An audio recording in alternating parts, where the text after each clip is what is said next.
and Wellness, and I'm popping in here real quick today to give you a few exercises that are good to help build your lower body strength and help you to feel great for your walks or your hikes this spring. So the first exercise that I'm going to show you is how to build those glute muscles. Our glute muscles are so important for us. They help us to get up those steep hills. They help us to get up off of low surfaces.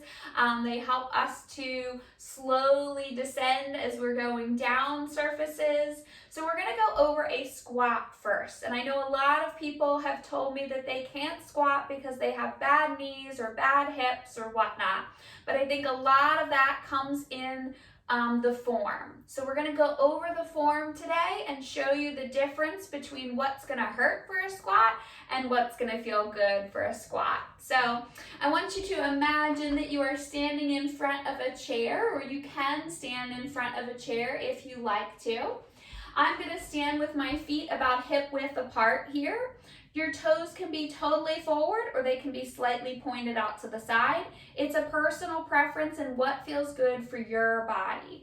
Everybody's pelvis is made up a little differently, and so some of us like to be slightly turned out and some of us like to be straight forward. It's up to you and how it feels good for your body. I always try to keep my chest up in a good position and a good posture, so I'll take my hands together like this. Open up my chest, pull my shoulders down and back, and keep this good posture. You could also hold a weight here and give yourself a little bit more challenge if you wanted to. So I'm going to be in that position here as I stand in front of my surface. Most people who do squats and say that they have pain in their knees and hips are going straight down like this. And that is painful for my knees. It's giving a lot of pressure on my knees and my hips as I go straight down like this. What I want you to do is sit your hips back a little bit, like you're about to sit over your chair. So you're not going to totally fold in half. That's why we've got our upper body up like this. But we're sticking our hips back over that chair, then bending our knees a little bit and coming up nice and tall. You can always start this in a very small range of motion here and then come up nice and tall. You want to finish the motion into that tall motion, and don't just come here to here and then back down again. You want to come all the way tall, go down, come all the way tall, down, all the way tall. You can see if I do a few more reps that it's really my hips that are doing a lot of the range of motion, and my knees aren't getting that much range of motion. So it's a good exercise to help build your muscles in through your quads here and your glute muscles to help your joints feel stronger and help your muscles to feel stronger to really improve your endurance and your strength for your walks. You can work on these exercises anywhere between 8 and 15 repetitions and do 2 or 3 rounds every time you're working on your exercises, and strive for them about 2 or 3 times a week. That would be a great program. The next exercise that we're going to do is a weighted side step, working on these outer hip muscles, which are really important for the stabilization of our hips. They help us to stand on one foot. They help us if we're going to be stepping up and down to give us the good stability for this hip to stay up and not drop. So we're going to take a set of weights. We're going to hold them away from our body, really tall posture, proud chest, open chest posture. Don't let those weights sink in like this, but open them up. Bring your toes and your hips facing forward the whole time. You're going to take a good side step, and come back and come back. So nice and steady, you're just going to go down the way a couple steps and back the way a couple steps. It's really good stabilization for your outer hip muscles here.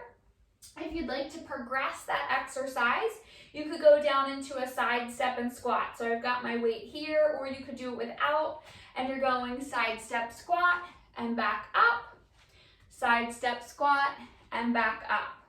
As I do this, I try to keep my weight even between each leg when I come down and then back up again. So even weight here and then back up. Your next exercise is a step up or step down. And all of these exercises are also great stability for your ankles. So I know a lot of people worry about their ankles, especially if they're doing hiking. You want to make sure that you have strong and stable ankles and good balance. So these exercises are also really good stabilizers for your ankles as well. You could do some heel or toe raises. Those are ones that getting, exactly for those calf muscles. But a lot of these exercises where we're working on moving our legs but staying still with one foot is getting some good stabilization through our ankle muscles and helping that for our balance and our strength. So we're going to use, I just have a little, this is actually a balance pad here. I didn't have my full step to bring in for this video, so I thought I would just show it with my balance pad. But you can use a step outside, inside. If you need a railing, find that first stair at the railing. Hold on to the railing.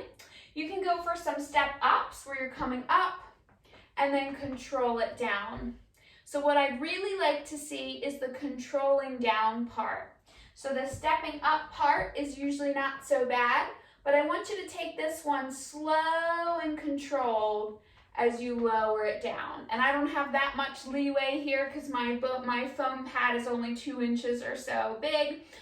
It's a great challenge because it's a little unsteady and a good challenge for my balance, but it's not quite as high as a regular step. So what I want you to do is up and then really slow as you lower down, and that's going to really work these muscles as well as the stability in your ankle to help you feel stronger for your hikes and your walks.